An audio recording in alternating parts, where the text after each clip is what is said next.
We all remember back, what was it, 2007? Yep. The last time that the Writers Union, the Writers Guild of America, the WGA, was not able to come to terms with the Producers Association, and a writer strike happened. And it was like a nuclear explosion went off in the industry. It ruined a lot of shows. And it saw the rise of unscripted program, which has frankly ruined our lives.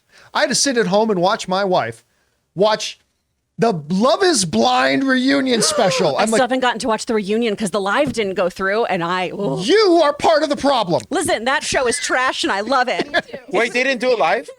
They were supposed to do it live, and then they failed at doing it live. Oh, wow, because they announced it on the... Yeah. Oh, yeah, it was supposed to be It's on live, now. and it crashed. Yeah, I haven't gotten to watch And it. they couldn't do it. It was like a bad day on the John Campea show. It's like, why can't we go Excited live? about it. It was one of those things. But that was that marked the rise of unscripted TV, and they're trying to do stuff anyway. You're welcome, Kardashians. They have not had any big labor problems in the past number of years, but now their current deal expires on May 1st. And it is now official. The Writers Guild members, 15,000 strong, have voted 98%, which is an unprecedented number for them, to approve the leadership to call for a strike if no deal is reached within the next 2 weeks.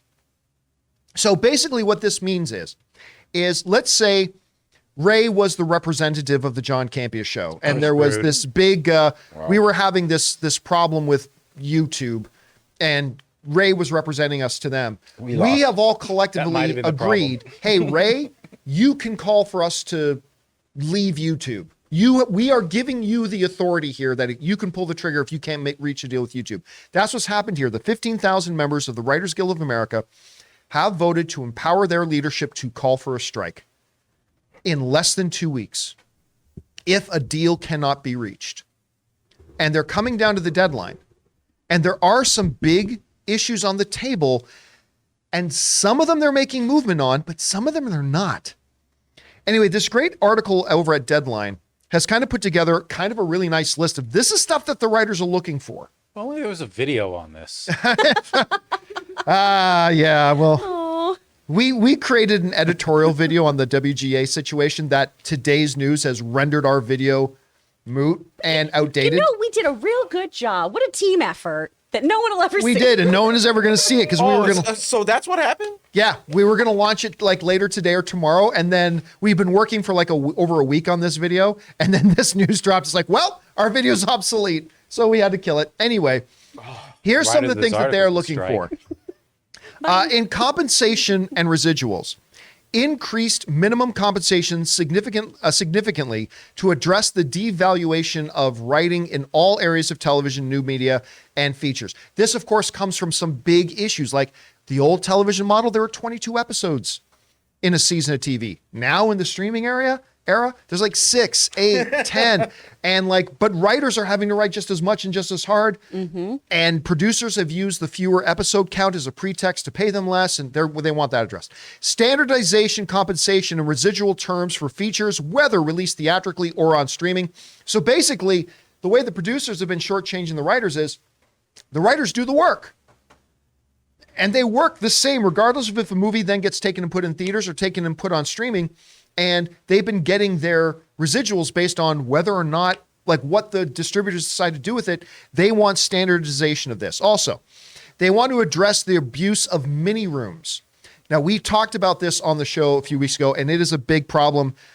Chris, maybe in a minute, you can just talk about that a little bit with the issue of mini rooms. Also, let's go back to the list here. Ensure appropriate television series writing compensation throughout the entire process of pre-production, production, and post-production. Expand span protections to cover all television writers. Apply MBA minimums to comedy variety programs made for new media. Increased residuals for undercompensated reuse markets, and restrict uncompensated use of excerpts. They're also looking for an increase in contributions to pension plan and health funds because generally speaking, writers don't have a de facto employer, so they need special arrangements like that. As far as professional standards and protections of the employment of writers, for feature contracts in which compensation falls below a specified threshold, require weekly payment of compensation and a minimum of 2 steps. strengthen regulation of options and exclusivity in television writer employment contracts, regulate use of material produced using artificial intelligence or similar technologies. In other words, listen, if a producer wants to use ChatGPT to generate something, ChatGPT does not get credit, and you still have to pay the writer full stuff because the writer still has to take and created everything. ChatGPT and other things like it need to be looked at as a tool, just like anything else is a tool, but shouldn't impact compensation. Enact measures to combat discrimination and harassment and to promote pay equity, and revise and expand all I'm freezing on the word. Arbitrator, thank you. Lists.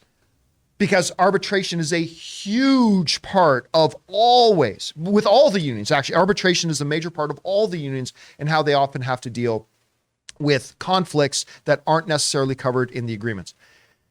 This is a long list. And here's why this is particularly important. Because the DGA, the Directors Guild of America, and SAG, the Screen Actors Guild, they all have their contracts expiring too. The writers go up first. And if the writers don't get a deal done, you could see dominoes start to fall, where SAG is like, well, we're standing with the writers. DGA could go, hey, we're standing with the writers and the Screen Actors Guild. They've got to get this done. Chris, looking down this list, I mean, there's a lot of stuff here, concerns that the Writers Guild has. Mm-hmm. What are some of the key ones to you that are really, really important for the writers and might possibly be sticking points? And how optimistic are you that a deal can get done in less than 2 weeks to avoid a strike? Well, the one that I want to talk to everyone about is this idea of mini rooms. Right. Because it just does seem like this odd little phrase, right? A mini room, the abuse of a mini room, what is that?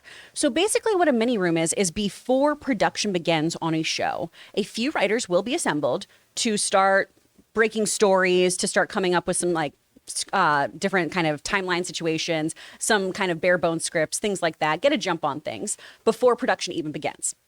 Now, one of the issues here is that because you don't have a deadline, these mini rooms can go from, you can be there for weeks, you could be there for months. You don't have a timeline because there's no deadline in place. So they're not being compensated as writers who are writing scripts for television shows because it's a mini room. It's not a real writer's room. It's a mini room. If you have writers in a room, it's a writer's room. Full stop. This is an easy thing to get around. The WGA has a whole statement on all of this, too, about how this is absolutely something where they should be working at scale minimum. Because that's the other thing is when you're doing these mini rooms, you're not even being paid what your union rate is supposed to be, which is a huge red flag item to me.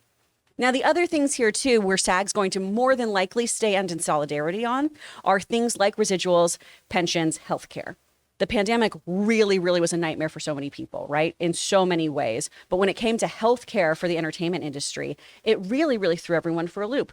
Almost no one was working. Our healthcare plans proved to be really, really moot. And the way that you usually are eligible to reach these insurance premiums is so hard to do. I know for SAG, I think the percentage is about 3% of its members are working actors. Wow. And when I say working actor, I mean somebody who probably still has a day job, like myself. I'm considered one of their working actors, and I have so many other things I do, right? I do this show, I do coaching, and I also act on top of that. This is not even thinking about, the other people who are still just auditioning, participating, doing all of that, but are union members, and you don't qualify for your health insurance unless you make so much money from exclusively acting. I remember or writing. Aaron was talking to us about that in great detail, too. Was talking about how it was a struggle for her and Tom to qualify, and they work all the time. So there's that issue too.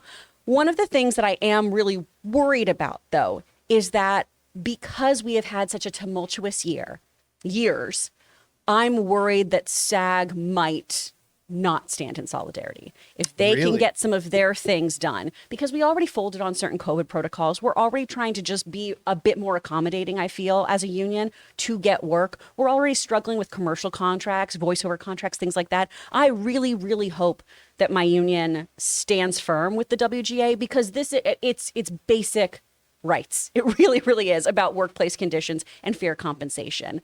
But leadership at SAG, I have not been particularly impressed with these past few years. I voted differently, and I have not been happy with how things have gone down. And I'm really, really hoping that we do lean into negotiations fully and to our best ability. No one ever wants a strike. No one does. The WGA doesn't want one. The Alliance of Motion Pictures and Television and Film doesn't want one. But these things have to come to a head, and sometimes Will that's it? the catalyst. Will it? I Do you think think it they're gonna will. be able- do you think I it's gonna come to a will. I strike? think we're going to strike. Oh, you just ruined my day. Well, the Maple Leafs will do that later too. You're evil. I know. You're like, Wow. Remember, I don't hurt people with my fists, just my words. was it Christine Denisio? Chrissy Denisio. Chrissy She's a Denisio monster. has made an appearance. Oh, yeah. And is just ruining everybody's day. In a brief glimmer of sobriety, Chrissy Denisio was like, "What?" Guys, question is for you. Make no mistake. I know this. We want to talk about explosions and action films and but make This no is mistake. huge. This stuff going on behind the scenes right now is very important and could really upend the entire industry if it doesn't get dealt with. How do you guys see this? What do you think are the important issues? Do you think they're going to be able to avoid a strike? Whatever you guys think, jump down into the comment section below and let us know your thoughts. We want to take a second to thank a sponsor of today's video, MasterClass. With MasterClass, you can learn from the world's best minds anytime, anywhere, and at your own pace. You can learn filmmaking from James Cameron himself, you know, the guy who made 3 of the 4 biggest films of all time. Improve your writing by taking screenwriting from one of the greatest who's ever done it, Aaron Sorkin. Or maybe learn how to make great comedic content by taking comedy by the one and the only Judd Apatow. And many of you guys know I'm a big poker guy, and I recently got a chance to sit down and watch Daniel Negreanu, one of the greatest poker players in the world, teach poker. It was absolutely fantastic. But guys, whatever you're interested in, there is a class for you with over 180 exclusive classes taught by the instructors you know and love. And you can explore lessons in any order you'd like across your phone,